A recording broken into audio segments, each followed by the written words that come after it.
The goal of AC Talks is to showcase my constructive critical analysis of various aspects of the Assassin's Creed games. It's my opinion, therefore it does not invalidate other opinions that others might have. Remember that I speak out of love for the franchise and just want to share my thoughts on how I think it could improve. Hope you enjoy.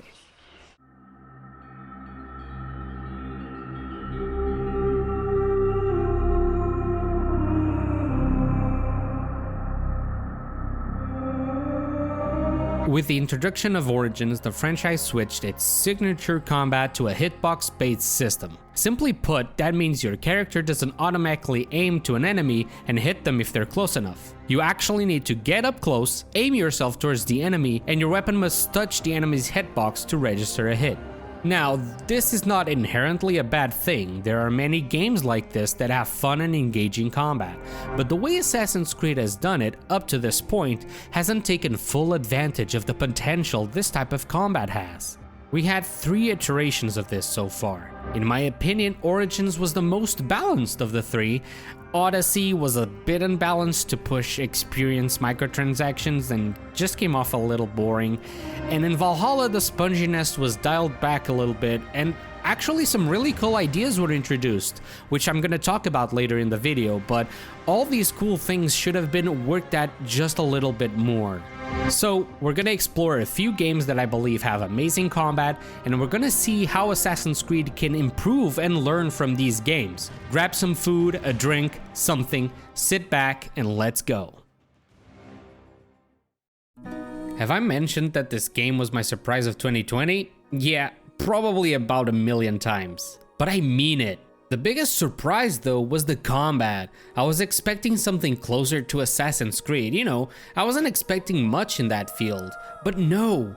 Immortals is a more fantastical game. We have gods and monsters and all these crazy mythological elements going on. But there's leeway for all these fantastical things to happen. It makes all the sense in the world for your character to use powers and crazy abilities. The best thing about the combat though is how you can string together these powers to create powerful combos. You can get so creative. You can even express your own playstyle. Honestly, just open up your mind and start mixing things up. You're gonna start climbing on the combo counter and it's super satisfying. Also, enemies having more health fits because they're powerful monsters. And with this combat system, we want big combos and creative strings. So for that to happen, we need a bunch of enemies and also big chunky ones with a ton of bosses spread around the world. Okay, so let's associate a few words to this combat system. I'd say the combat in Immortals Fenyx Rising fits the world, allows me to be creative and express my freedom, and it makes my brain think on the combos. It's engaging.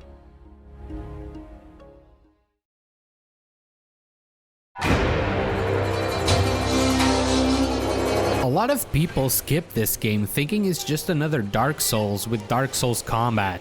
It's clearly not, and it's easily one of my favorite combat systems that I've ever played. If Immortals was creative and made you feel free, well, you're in for a treat, because Sekiro will blow your mind.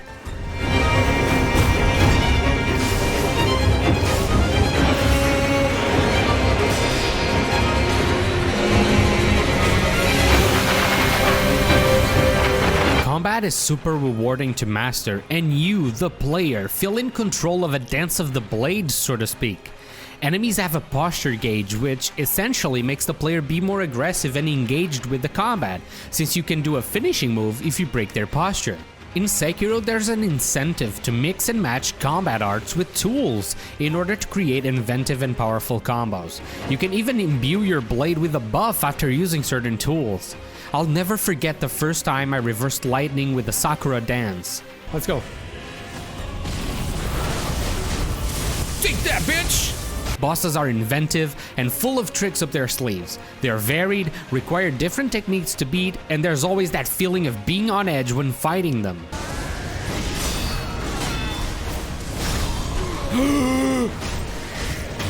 We did it!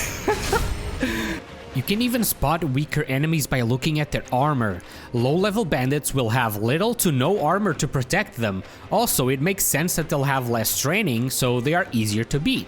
But the Interior Ministry trained samurai? Yeah, you can tell they do not mess around. These details are important because you can adapt your strategy even as a new player with barely any previous knowledge from the game. Also, we need to point out that all this crazy shit makes sense in the world of Sekiro. There's a bunch of lore that you can find out, and as you progress, you'll learn more and more, filling in the gaps that explain all these techniques and other amazing things. If I had to associate a few words to the game, I'd have to say, the combat fits the world, it's engaging, creative, and gives the player a ton of freedom. I'd also add that it's tactical, rewarding, and fast-paced, and it makes you feel like a badass.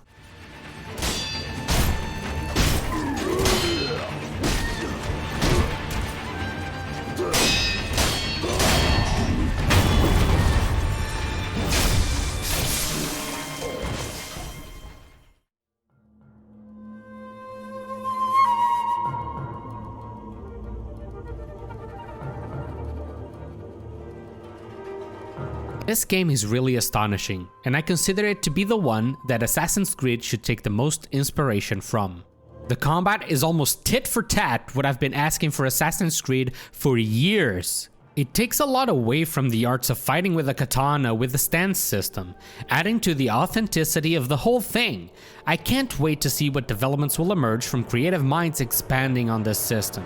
In Ghost of Tsushima, we can switch stances in the middle of an encounter and even use Jin's tools to disrupt enemies. Animations are amazing, impactful but sturdy.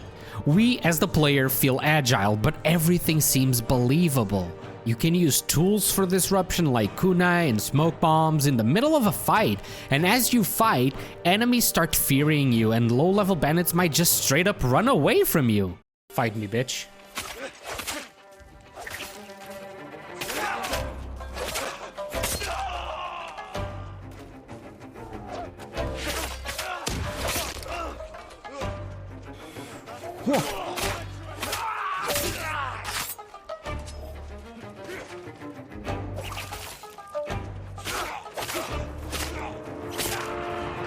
I once zoned out and spent 4 hours sitting on my couch, exploring and fighting every chance that I could, and I never, ever felt bored. Enemies are also challenging, which augments your engagement in making you think and plan on your feet to get satisfying results. All of this makes it possible for every player to express themselves through the combat, not just by the weapons they choose, but also by their playstyle, which in my opinion is really important in these games.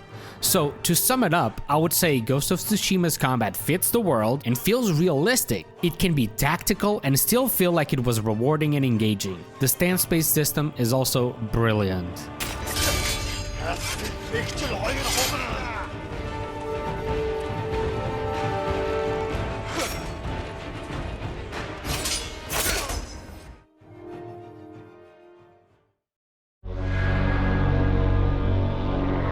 Now, in Assassin's Creed lately, there's a big conflict. On one hand, they want a more grounded historical combat experience, and on the other hand, we have this.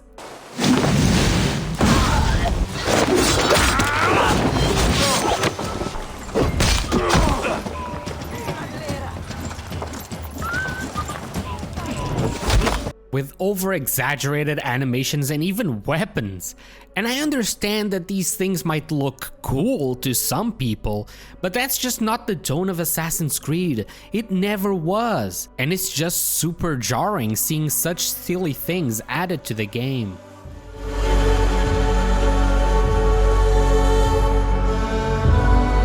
Now, having abilities is great. It's a step in the right direction if they're done right. But I feel like Valhalla's abilities have weird camera movements and break combat flow instead of complementing it. Not only that, but we don't even have any tools to use in combat besides our bow. Odyssey also had super crazy abilities, but I think the camera was better handled than in Valhalla. They are all a bit exaggerated and jarring, which often breaks immersion. Take an example with the Tyr's kick ability.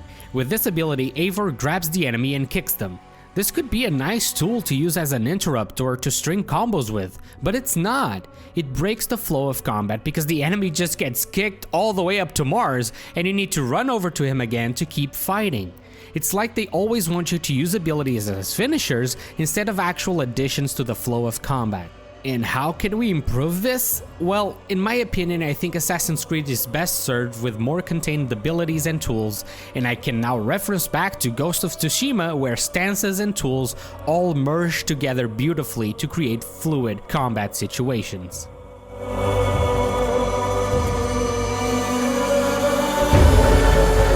Which brings me to my next point. The combat revolves around abusing abilities to break tougher enemies' guards and then just bashing the right bumper for your kill.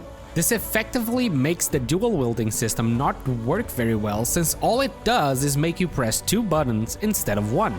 There are no cool combos you can do. For example, you can't throw your secondary weapon and pick it back up later. That would be a cool idea to implement. Valhalla also introduced a huge variety of enemies, which is great! Having a variety of foes is really important to keep the player engaged. Of course, there are some that are just plain annoying, but which game doesn't have one of those, am I right? So the variety is there, but what is it missing? Well, I believe the AI is sorely lacking, and having to hit some dudes in the face 30 times before they die gets tiring after a while. Also, the adrenaline system is a problem that takes away freedom from the player. I think the best example here are some zealots who have an unbreakable shield guard. That's not challenging, it's an inconvenience that makes me rely on abilities until my adrenaline runs out. After it runs out, the gameplay slows down and removes agency from the player. Also, it's an inconvenience because there is nothing in the Zealot's moveset or movement patterns that makes it challenging. They're predictable and easily exploitable right from the get-go. So how could we improve this? Well, it depends. If we stick to the dual-wielding system, we need more stuff to do with it, like throwable weapons as a tool or stringable combos with both weapons. And with or without dual-wielding, I think enemies should have more challenge added to them. Referring back to Sekiro, most enemies can just parry you and throw you back on the defensive until you parry them back, and that kind of enemy engagement is always good. Some of them even have hyper armor, forcing the player to disengage for a while and be defensive for that moment specifically, instead of just letting them mash the attack button all the time.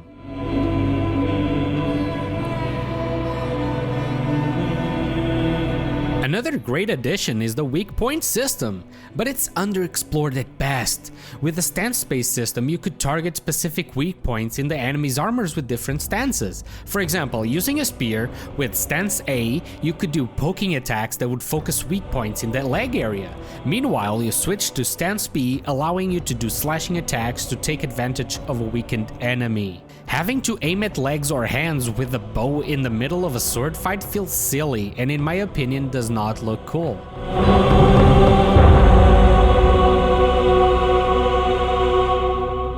Ever since Origins, the Assassin's Creed franchise has been trying to do bosses, but bosses do not work if they're just big dudes with huge health bars with the same moveset over and over. The only threat they pose to the player is how much damage they can deal, but even then, with plentiful healing, that becomes a non-threat pretty quickly. In my opinion, I think these kinds of boss fights are not necessary in the franchise at all.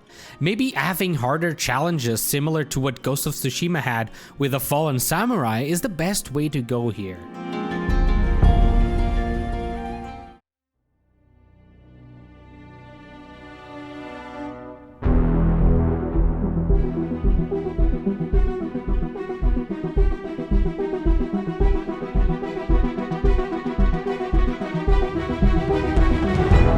Right now, I don't feel engaged, I don't feel challenged, and I believe it's just too easy, and I don't think that just adding more health to the enemies is the solution here. The best I can describe Assassin's Creed combat right now is almost like playing an arcade. I feel like I'm dodging from enemy to enemy and whacking at those moles instead of feeling like someone skilled at fighting. And I know I talked a lot about Sekiro and all these other games, but my point is not that I want to turn AC into a clone of those I mentioned. I wanted to point out how creative and engaging those combat systems can be, and how mixing tools and abilities at will in a challenging environment could create a great and fulfilling combat experience. Assassin's Creed has the beginnings of something great, and it has extremely talented teams behind the franchise. I believe the combat system needs a lot of love, and I believe that with some care, it can reach new heights.